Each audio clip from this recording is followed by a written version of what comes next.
Hello everyone, welcome back to this part 2 video. तो हमने last video में सेक 2 semester 2 के 6 क्वेश्चन कवर किए थे। इस वीडियो में हम बाकी के क्वेश्चन को कवर करने वाले हैं। गाइस, हो सकता है मेरी वॉइस थोड़ी सी चेंज लगे because I am feeling under the weather, so please adjust a little. तो आइए क्वेश्चन नंबर 7 से स्टार्ट करते हैं।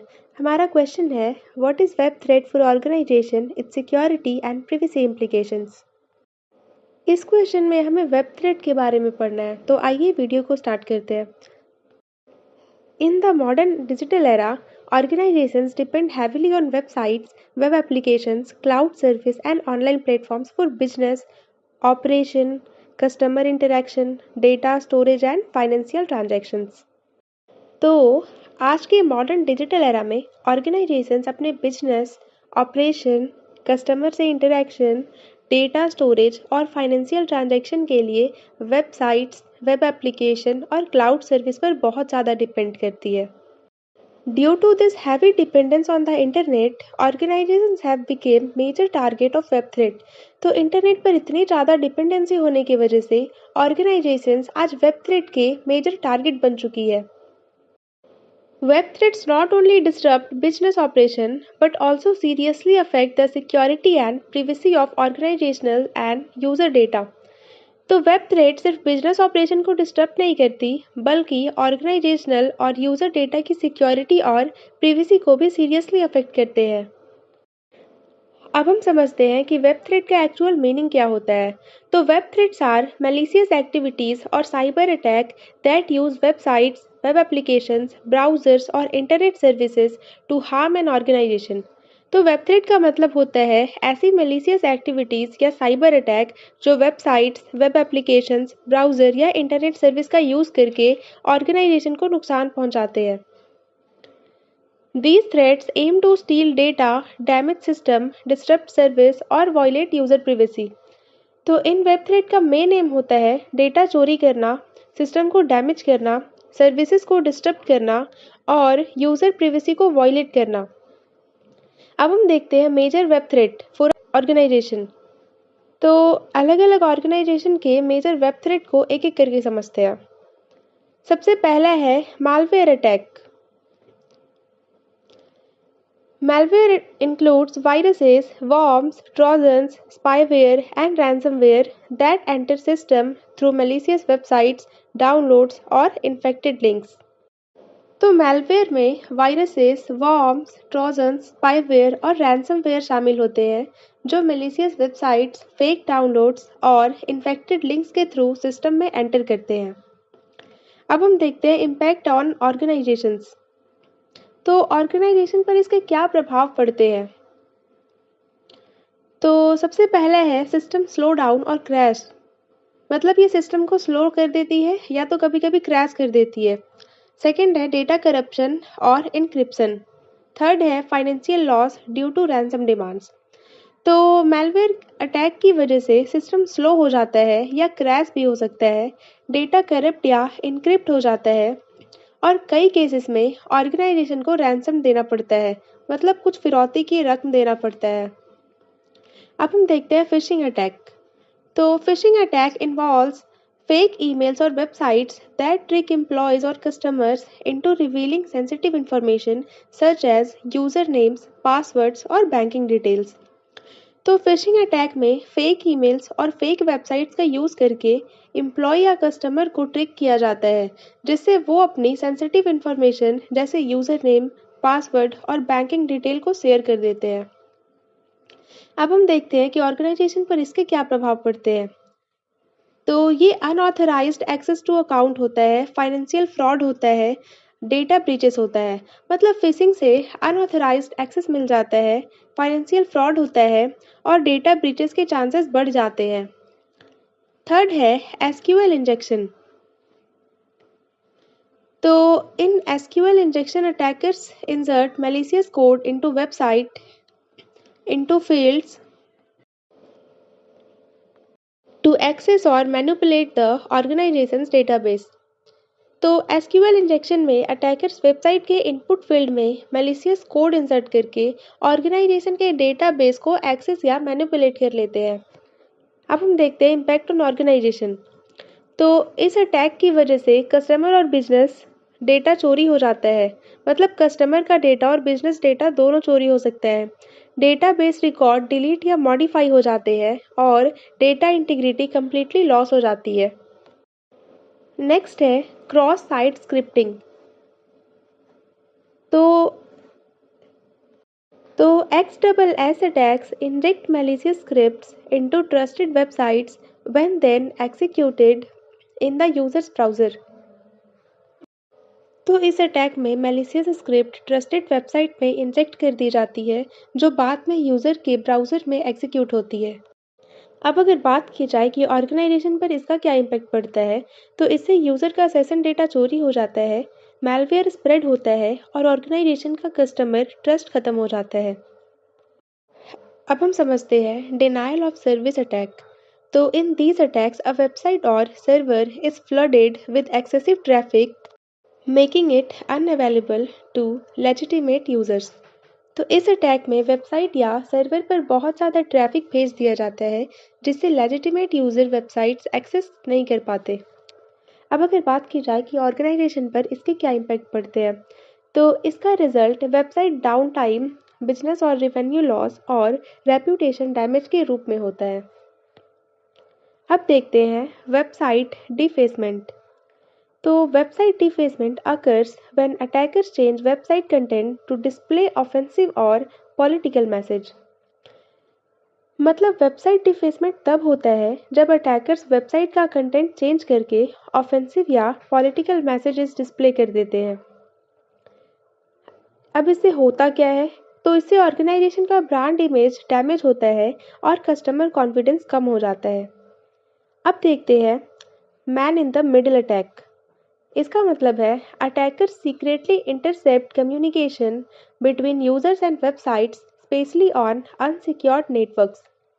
इस अटैक में अटैकर्स यूज़र और वेबसाइट के बीच होने वाली कम्युनिकेशन को सीक्रेटली इंटरसेप्ट कर लेते हैं, खासकर अनसिक्योर्ड नेटवर्क पर, जिससे डेटा इंटरसेप्ट होता है, लॉगिन क्रीडेंशियल चोरी होते हैं और सीरियस प्रिवेसी वायलेशन होती है। अब हम वेब थ्रेट के सिक्योरिटी इम्प्लीकेशन को समझते हैं। तो वेब थ्रेट ऑर्गेनाइजेशन के लिए सीरियस सिक्योरिटी रिस्क क्रिएट करते हैं, जैसे अनऑथराइज्ड एक्सेस, जिसमें अटैकर्स इलीगल तरीके से सिस्टम, सर्वर और डेटाबेसेस एक्सेस कर लेते हैं। सेकंड है डेटा ब्रीच, जिसमें सेंसिटिव डेटा जैसे कस्टमर इंफॉर्मेशन, फाइनेंशियल रिकॉर्ड्स और बिजनेस सीक्रेट्स लीक हो जाते हैं। थर्ड है सिस्टम डैमेज, मैलवेयर और अटैक सॉफ्टवेयर, मतलब मैलवेयर अटैक सॉफ्टवेयर और सर्वर को डैमेज कर देते हैं।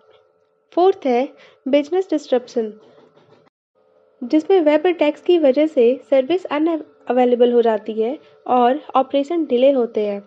फिफ्थ है फाइनेंशियल लॉस, इसमें fraud, ransom payment, system recovery और लीगल पेनल्टीज की वजह से हैवी फाइनेंशियल लॉस होता है। अब हम देखते हैं वेब थ्रेट प्रिवेसी को भी सीरियसली अफेक्ट करते हैं। तो इसके लिए क्या प्रिवेसी इम्प्लीकेशन हो सकते हैं। पहला है लीकेज ऑफ पर्सनल डेटा, मतलब पर्सनल डेटा जैसे नाम, एड्रेस, फ़ोन नंबर और बैंक डिटेल एक्सपोज हो जाती है।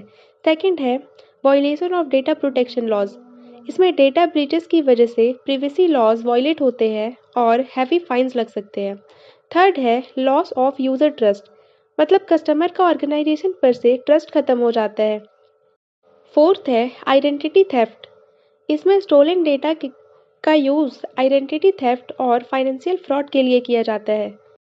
अब हम देखते हैं measures to reduce web threats. तो ऑर्गेनाइजेशंस फायरवॉल्स और इंट्रूजन डिटेक्शन सिस्टम का यूज़ करके, सिक्योर कोडिंग प्रैक्टिस अप्लाई करके, सॉफ्टवेयर और वेब एप्लीकेशन रेगुलरली अपडेट करके, सेंसिटिव डेटा इनक्रिप्ट करके और एम्प्लॉयज़ को सिक्योरिटी अवेयरनेस ट्रेनिंग देकर वेब थ्रेट को रिड्यूस कर सकती है। अब हम देखते हैं कंक्लूजन। तो web threats pose a serious challenge to organization by affecting both security and privacy. मतलब वेब थ्रेट ऑर्गेनाइजेशन के लिए सिक्योरिटी और प्रिवेसी दोनों के लिए सीरियस चैलेंज है।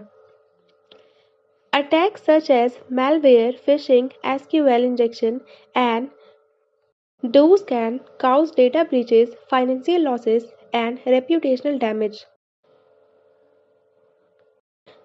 मतलब malware, phishing, SQL injection, ये सब डेटा ब्रीचेस, फाइनेंशियल लॉस और रेप्यूटेशन डैमेज का काउज बनते हैं. To ensure safe and reliable digital operation, organizations must adopt a strong web security measures, follow best practices, and maintain continuous monitoring and awareness. तो इसलिए safe और reliable digital operation के लिए strong web security measures, best practices और continuous monitoring बहुत ज़रूरी है. अब हम नेक्स्ट क्वेश्चन देखते हैं. What is social media marketing, security risk and perils for organisation. तो in the digital age, social media has become a powerful tool for organisations to connect with customers, promote products and build brand identity. तो digital age में social media organisations के लिए एक powerful tool बन चुका है जिससे वो कस्टमर से कनेक्ट कर पाते हैं, प्रोडक्ट को प्रमोट करते हैं और अपनी ब्रांड आइडेंटिटी बिल्ड करते हैं. Platforms like Facebook, Instagram, Twitter and LinkedIn are widely used for marketing and communication. मतलब ये सब प्लेटफॉर्म मार्केटिंग और कम्युनिकेशन के लिए वाइडली यूज किए जाते हैं. However, along with benefits, social media also brings security risk and serious perils for organizations if not managed properly. लेकिन बेनिफिट के साथ साथ अगर सोशल मीडिया प्रॉपरली मैनेज ना हो तो ये ऑर्गेनाइजेशंस के लिए सीरियसली सिक्योरिटी रिस्क और पेरिल्स भी ले आता है. अब हम समझते हैं सोशल मीडिया मार्केटिंग क्या होता है. तो सोशल मीडिया मार्केटिंग, जिसे हम SMM भी बोलते हैं, is the use of social media platform to promote product, service और brand image and to communicate with customers.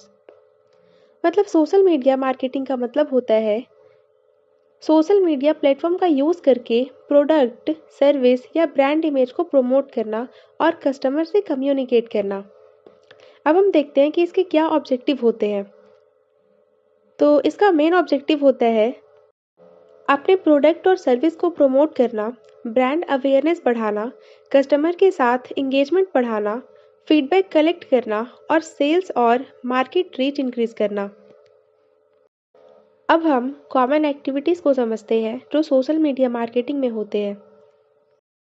तो कुछ एक्टिविटीज़ जैसे posting advertisements and promotional content, responding to customer comments and messages, running online campaigns and offers, sharing updates and announcements, ये सब activities organisations regularly social media platform पर करते हैं. अब हम सोशल मीडिया मार्केटिंग के सिक्योरिटी रिस्क को समझते हैं. तो security risk are threats that can harm an organisation system, data और ऑनलाइन प्रेजेंस. तो सिक्योरिटी रिस्क ऐसे थ्रेट्स होते हैं जो ऑर्गेनाइजेशन के सिस्टम, डेटा या ऑनलाइन प्रेजेंस को हार्म पहुंचा सकते हैं. जिसमें पहला है अकाउंट हैकिंग. तो अकाउंट हैकिंग में हैकर्स में hack official social media accounts. इसमें अटैकर्स क्या करते हैं तो ऑर्गेनाइजेशन के ऑफिशियल सोशल मीडिया अकाउंट को हैक कर सकते हैं. सेकंड है हैक्ड अकाउंट से फेक या हार्मफुल कंटेंट स्प्रेड हो सकता है. अब हम देखते हैं कि फिशिंग अटैक क्या होता है. तो सोशल मीडिया के थ्रू फेक मैसेजेस या लिंक भेजे जाते हैं जिसको एम्प्लॉयज़ अननोइंगली अपने लॉगिन क्रेडेंशियल शेयर कर देते हैं. इसके बाद है मैलवेयर डिस्ट्रीब्यूशन. तो इसमें पोस्ट या मैसेज के थ्रू मैलिशियस लिंक या फाइल शेयर की जाती है. इससे ऑर्गेनाइजेशन के सिस्टम इन्फेक्टेड हो जाते हैं. फोर्थ है डेटा लीकेज. तो एम्प्लॉयज़ गलती से कॉन्फिडेंशियल इंफॉर्मेशन शेयर कर देते हैं. इससे सेंसिटिव बिजनेस डेटा पब्लिक हो सकता है. अब हम देखते हैं इम्पर्सोनेशन एंड फेक अकाउंट्स. तो अटैकर्स ऑर्गेनाइजेशन के नाम से फेक अकाउंट बना लेते हैं. इससे कस्टमर मिसलीड हो जाते हैं और ट्रस्ट डैमेज होता है. अब हम समझते हैं perils for organisation due to social media. मतलब सोशल मीडिया के पेरिल्स को समझते हैं. तो पेरिल्स आर सीरियस डेंजर्स और negative consequences that affect organisations reputation, privacy and security. तो पेरिल्स का मतलब होता है ऐसे सीरियस डेंजर जो ऑर्गेनाइजेशन की रेप्यूटेशन, प्रिवेसी और सिक्योरिटी को नुकसान पहुंचाते हैं। तो सबसे बड़ा पेरिल होता है reputation damage. Negative comments, fake news और hack post can damage brand image. तो नेगेटिव कमेंट, फेक न्यूज़ या हैक पोस्ट ब्रांड इमेज को डैमेज कर सकते हैं। साथ ही वायरल मिस इन्फॉर्मेशन बहुत फास्ट स्प्रेड होती है। इसके बाद है लॉस ऑफ कस्टमर ट्रस्ट।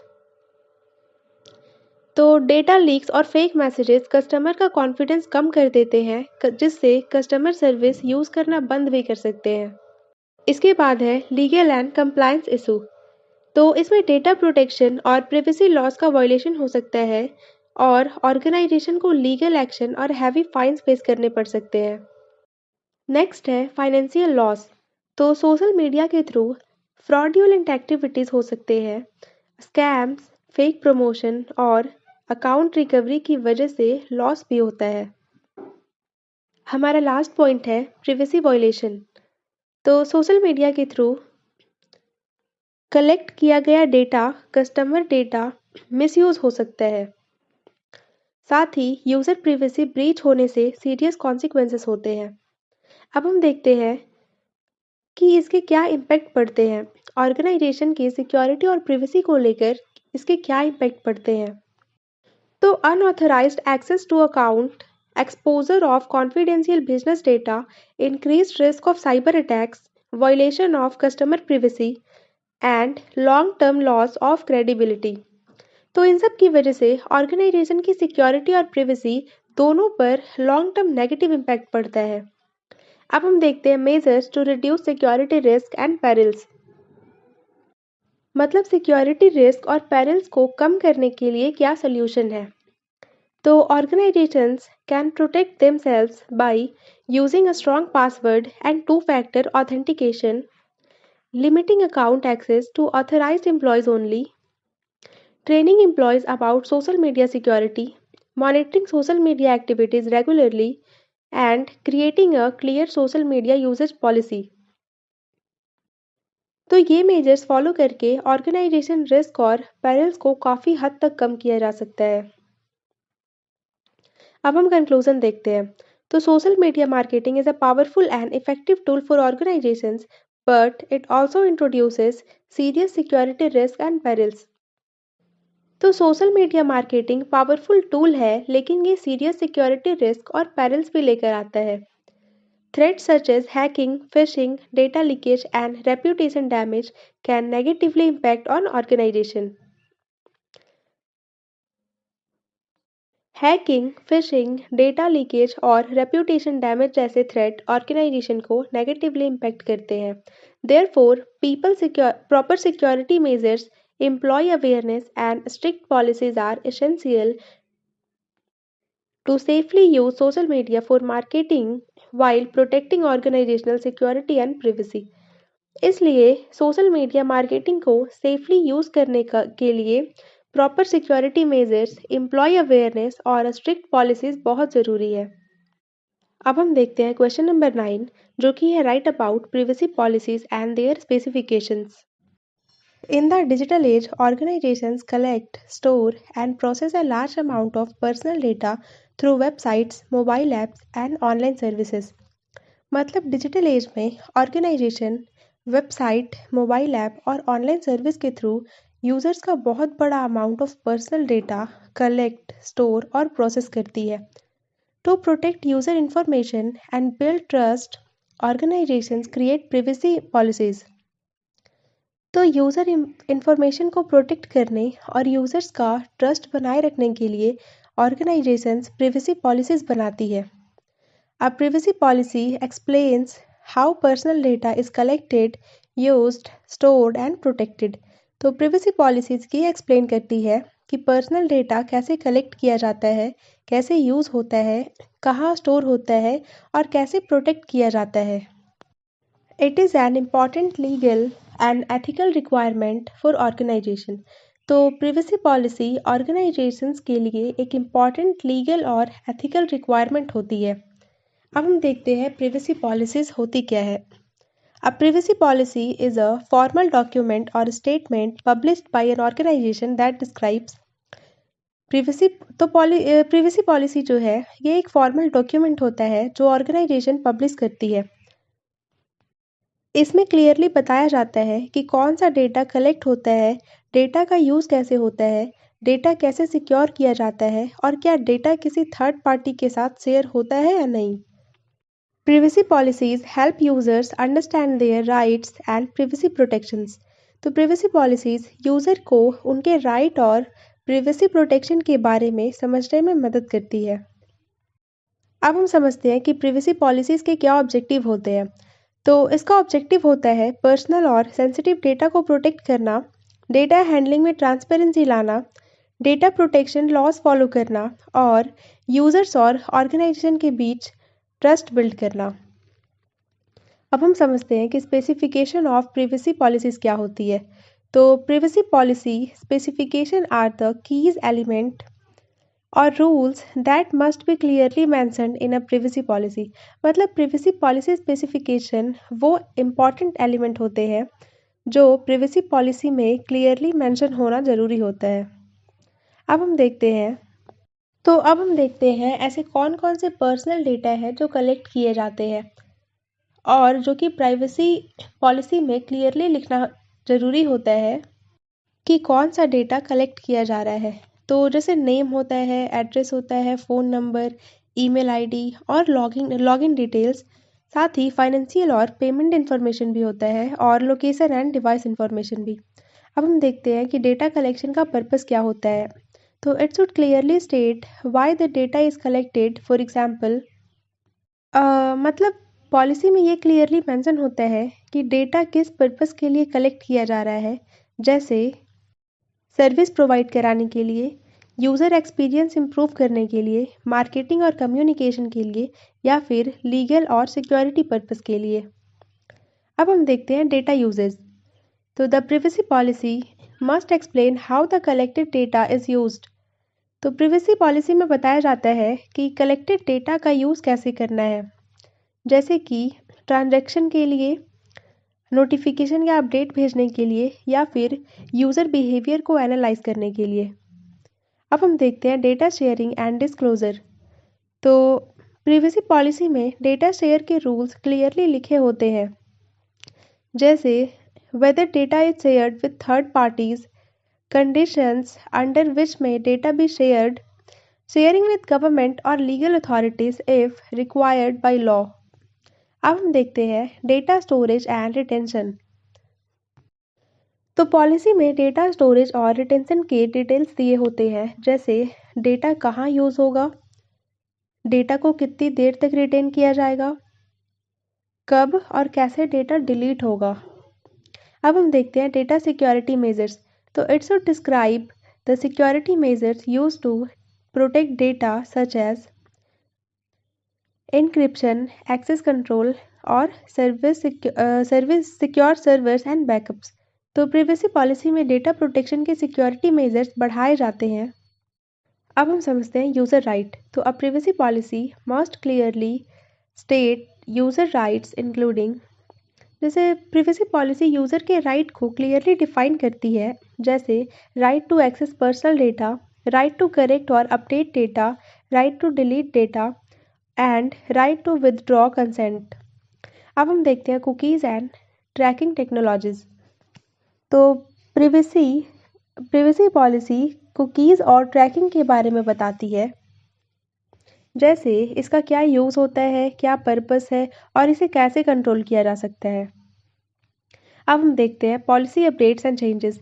तो प्रिवेसी पॉलिसी में फ्यूचर चेंजेस का भी मेंशन होता है, जैसे कोई भी यूज़र को कैसे पता चलेगा डेटा चेंज अगर हो रहा है तो उसके बारे में, या फिर प्रिवेसी पॉलिसी का जो लास्ट अपडेट है उसका डेटा। अब हम देखते हैं कॉन्टैक्ट इन्फॉर्मेशन। तो पॉलिसी में ऑर्गेनाइजेशन के कॉन्टैक्ट डिटेल्स दिए होते हैं, जैसे लिखे वहाँ पर फ़ोन नंबर या ईमेल दिया हुआ होता है प्रिवेसी रिलेटेड क्वेरीज के लिए। अब हम देखते हैं legal importance of privacy policies. तो privacy policies are required under data protection laws and regulation such as those promoted globally by organizations like the European Union through data protection framework. privacy policies data protection laws के under mandatory होते हैं और globally follow किए जाते हैं। अब हम देखते हैं failure to follow privacy policies। अगर privacy policies फॉलो नहीं की जाए तो सीरियस कॉन्सिक्वेंसेस हो सकते हैं, जैसे लीगल पेनल्टीज, फाइन या लॉस ऑफ कस्टमर ट्रस्ट। अब हम कंक्लूजन देखते हैं। तो privacy policies play a crucial role in protecting user data and ensuring transparency in data handling. Their specification define how data is collected, used, and shared and secured. A clear and well-defined privacy policy helps organizations comply with laws, protect privacy, and build user confidence in digital service.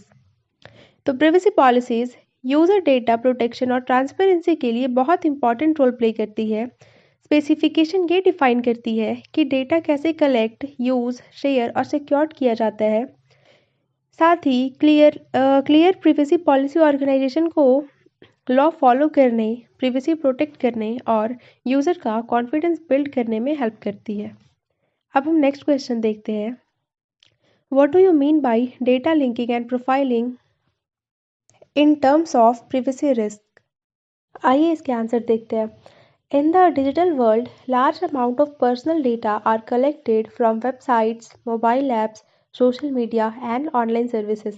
तो digital world में website, mobile apps, social media और online service से large amount of personal data collect होता है।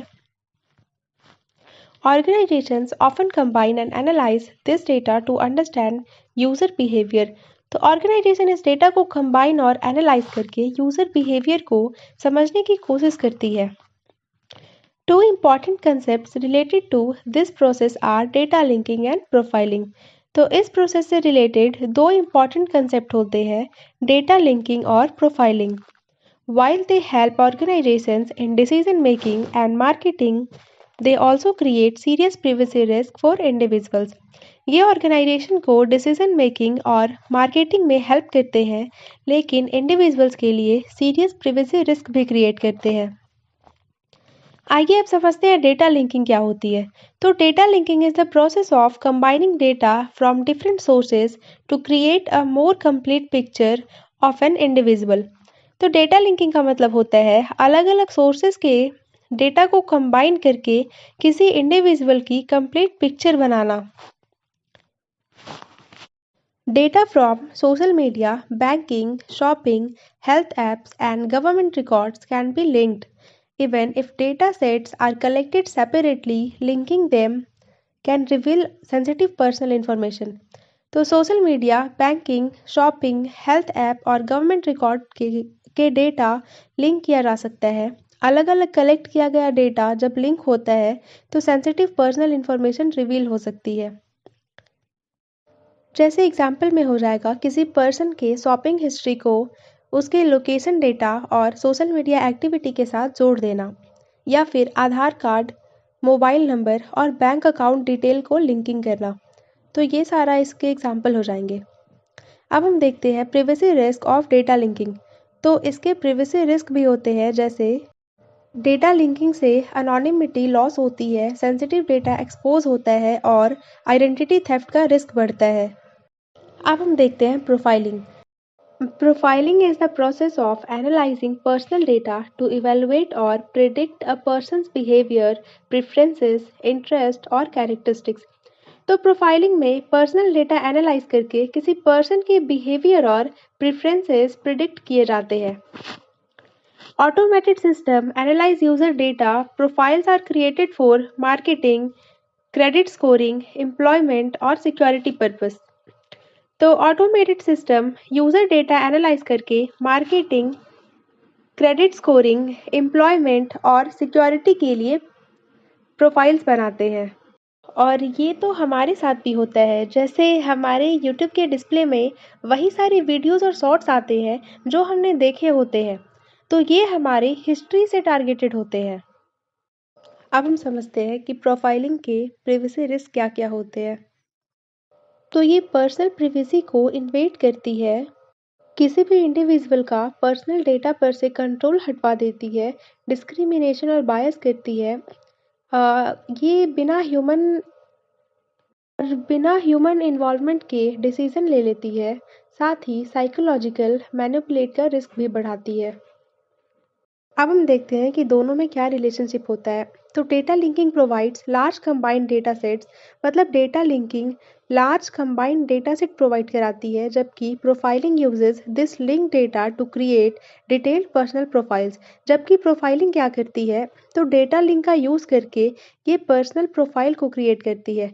Together they increase the risk of privacy violation, मतलब data linking और profiling मिलकर privacy violation का रिस्क और ज़्यादा बढ़ा देते हैं। लीगल और ethical concerns. Data linking and profiling raise serious legal and ethical issues related to privacy and data protection, मतलब ये दोनों सीरियस लीगल और एथिकल इश्यूज क्रिएट करते हैं। Global data protection principles such as those promoted by European Union emphasizes user consent, purpose limitation, data minimization and transparency। तो global principal के कुछ important point पर जोर देते हैं, जैसे यूज़र कंसेंट पर, पर्पस लिमिटेशन पर, डेटा मिनिमाइजेशन पर और ट्रांसपेरेंसी पर। अब हम समझते हैं कि इस पर इंडिविजुअल पर इसके क्या इफेक्ट पड़ते हैं। तो continuous monitoring of online activities, loss of freedom and personal autonomy, risk of misuse by organizations or attackers, and reduced trust in digital platforms। तो ये सब कुछ ऐसे इम्पैक्ट हैं जो डायरेक्ट इंडिविजुअल पर पड़ते हैं। अब इसके कुछ मेजर होते हैं जिससे प्रिवेसी रिस्क को कम किया जा सकता है, जैसे डेटा कलेक्शन को लिमिट करके, एनोनिमाइजेशन और इंक्रिप्शन का यूज़ करके, यूज़र को अलाउ करके ताकि वो अपने डेटा को एक्सेस और कंट्रोल कर सके, और डेटा प्रोटेक्शन लॉ को फॉलो करके। अब हम देखते हैं कंक्लूजन। तो data linking and profiling are powerful techniques used in the digital environment, but they pose serious privacy risk. By combining and analyzing personal data, organization can invade privacy, enable discrimination, and misuse information. Data linking और profiling powerful techniques हैं, लेकिन serious privacy risk भी create करती है।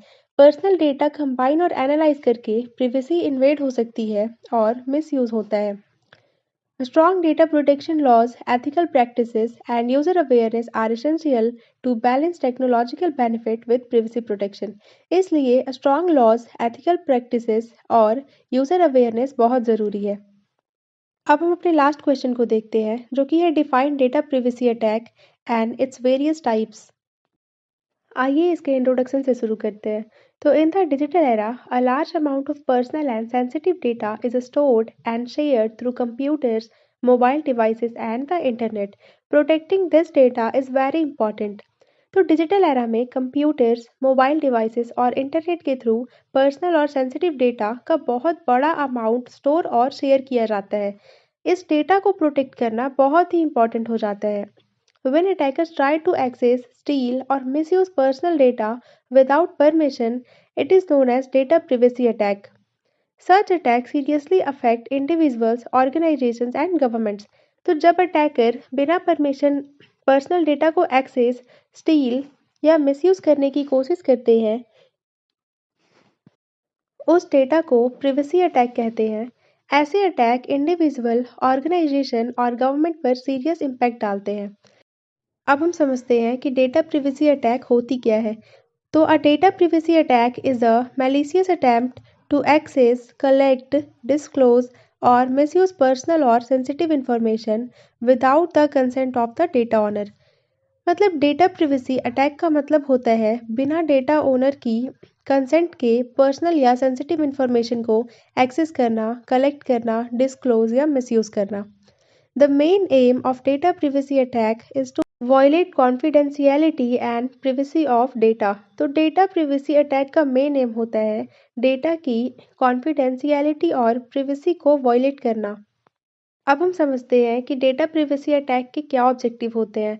तो data privacy attack के objective होते हैं पर्सनल या फाइनेंशियल इंफॉर्मेशन चोरी करना, डेटा का मिसयूज करके फ्रॉड या आइडेंटिटी थेफ्ट करना, यूज़र या ऑर्गेनाइजेशन पर स्पाइंग करना और पर्सनल डेटा को इलीगली सेल करना।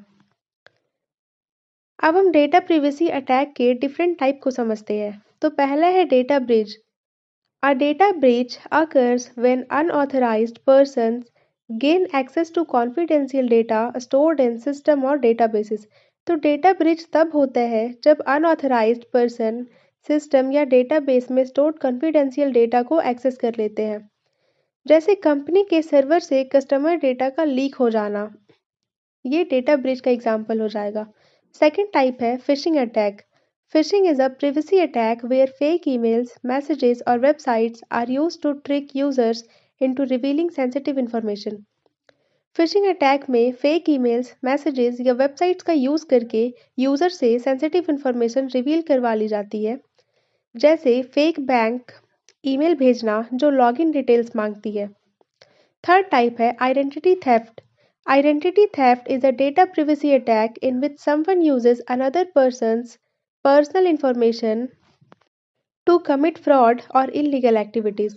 तो आइडेंटिटी थेफ्ट में किसी और की पर्सनल इंफॉर्मेशन का यूज़ करके फ्रॉड या इलीगल एक्टिविटीज़ की जाती है, जैसे चोरी किए गए आधार या पैन डिटेल से फेक अकाउंट ओपन करना। फोर्थ टाइप है मेलवेयर और स्पाईवेयर अटैक। तो मेलवेयर या स्पाईवेयर बिना यूज़र को पता चले उसके डिवाइस से पर्सनल डेटा सीक्रेटली कलेक्ट करती है, जैसे की लॉगर्स जो पासवर्ड और प्राइवेट मैसेजेस रिकॉर्ड करते हैं। फिफ्थ टाइप है इनसाइडर अटैक। तो an insider attack occurs when employees और unauthorised users misuse access right to steal और लीक पर्सनल डेटा।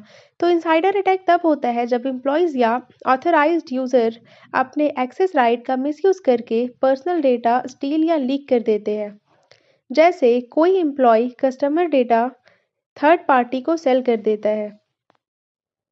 नेक्स्ट है evil and man in the middle attack.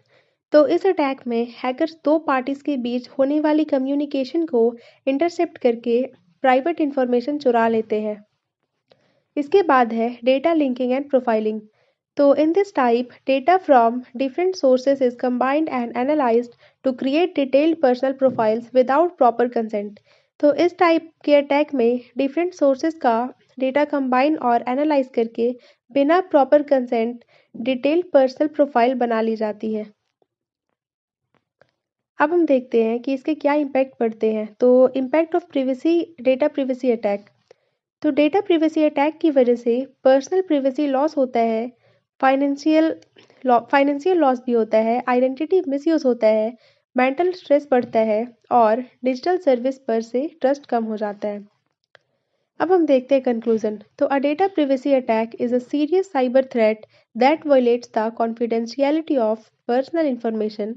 Attacks such as data breaches, phishing, identity theft, and spyware cause financial, legal, and social harm. A strong security measures, data protection law, and user awareness are the essential to prevent data privacy attack and protect sensitive information।